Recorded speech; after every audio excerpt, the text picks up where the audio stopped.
الهوت شوكليت من المشروبات اللذيذة جدا اللي كلنا بنحبها سواء في الصيف أو في الشتاء. لكن لاحظت في الفترة الأخيرة إن سعرها بقى مبالغ فيه جدا جدا بصراحة. فطبعا أنا مش هسكت، لازم أحط التاتش بتاعي. عملت لكم النهاردة البودرة بتاعت الهوت شوكليت لكن بطريقة سهلة واقتصادية وسريعة. وكمان احنا بنتميز بايه؟ ان انا عملت لكم ميكس بين 3 اطعم مختلفة، الطعم الفرنسي والامريكي والايطالي. يعني وصفتنا كده النهاردة مستحيل تلاقوها في اي مكان تاني. هنستخدم بولة ولازم تكون ناشفة ونضيفة طبعا. هنضيف فيها نص كوباية من الكاكاو الخام اللي هو الكاكاو الفرنسي اللي احنا بنستخدمه في التورت او في الكيكات.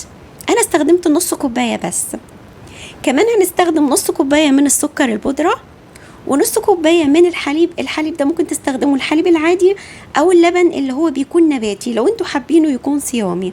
انا استخدمت حليب جوز الهند، هو ما بيكونش فيه طعم الجوز الهند ولا حاجة لكن هو اسمه كده. كمان علشان نجيب القوام المميز للهوت شوكليت هنستخدم 2 كبار من النشا.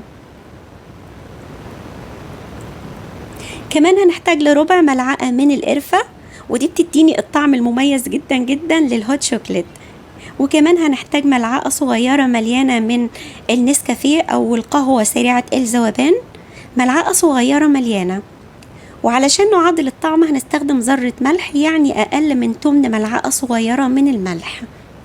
كمان هنستخدم نص كوباية من الكريم شانتيه، سواء كريم شانتيه محلى أو خام يعني من غير سكر على حسب درجة تقبلكم للسكر. كمان استخدمت 2 باكت من الفانيليا. وكمان هنستخدم 4 مكعبات من الشوكولاتة الخام اللي هي شوكولاتة المطبخ اللي احنا بنستخدمها في التورت والجاتوهات والبسكوتات والحاجات دي. انا بشرتها بالمبشرة العادية واخدت شوية وسبت ملعقة على جنب، في الاخر هقول لكم هنعمل بيها ايه. هندمج المكونات دي كويس مع بعض، الاول بالملعقة وبعدين بالمضرب، وبعدين هيبقى عندنا احلى واجمل واطعم بودرة هوت شوكليت. هنشيلها في ايه؟ هنجيب برطمان يكون طبعا متنضف وناشف ما فيهوش ولا نقطة مية، وبعدين هنحط فيه البودرة بتاعة الهوت شوكليت. شايفين البودرة ناعمة وحلوة ازاي؟ قولولي بقى الكمية دي انتوا ممكن تشتروها بكام لو هتشتروا الهوت شوكليت اللي في الماركت؟ انا مش عايزه اصدمكم في السعر بصراحه، لان انا من مدمنين الهوت شوكليت، فانا عارفه ان سعره بقى غالي جدا جدا ومش اي حد ممكن يشتريه. البرطمان ده هنحتفظ بيه في المطبخ او في التلاجة لو انتوا في الصيف.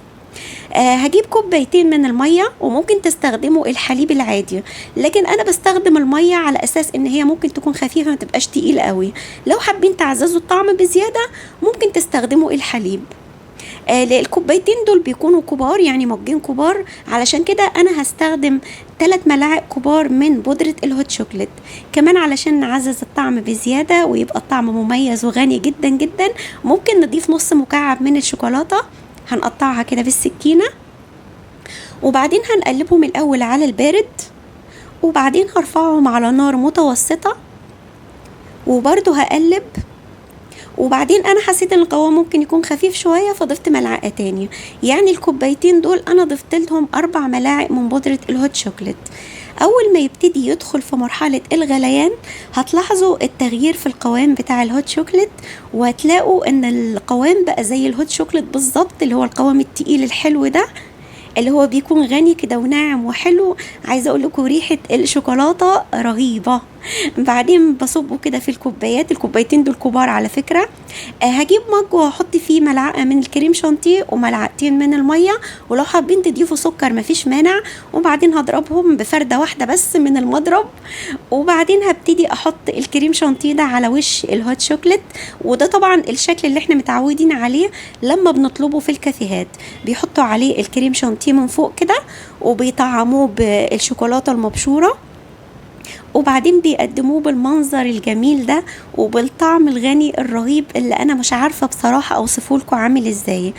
طعم كده ميكس متناغم بين بودرة الكريم شانتيه على الحليب على السينابون اللي هو القرفة على النسكافيه، حاجات كده متناغمة مع بعض. مش هتحسوا بطعم حاجة لوحدها لكن هتحسوا بطعم كده ميكس متناغم جميل جدا جدا جدا. في وصفتنا النهاردة انا جبت لكم تاتش من المطبخ الايطالي وتاتش من المطبخ الفرنسي على تاتش من المطبخ الامريكي، علشان في النهاية نطلع متميزين جدا جدا بوصفة من الاخر انا بنصحكم لازم تجربوا الوصفة دي، حتى لو هتعملوا نص المكونات لازم تجربوها، وهستنى اشوف رأيكم في الكومنتات. وعايزة اقول لكم الف شكر ليكم على دعمكم ومحبتكم ولايكاتكم الجميلة اللي بترفع الفيديوهات وبتفرق معانا كتير جدا جدا. ما تنسوش بقى تسيبوا لي لايك كبير وحلو منكم للفيديو. بحبكم جدا جدا، وبإذن الله بكرة هتقابل معاكم تاني مع وصفة جديدة على مطبخكم، مطبخ ناهد فاروق.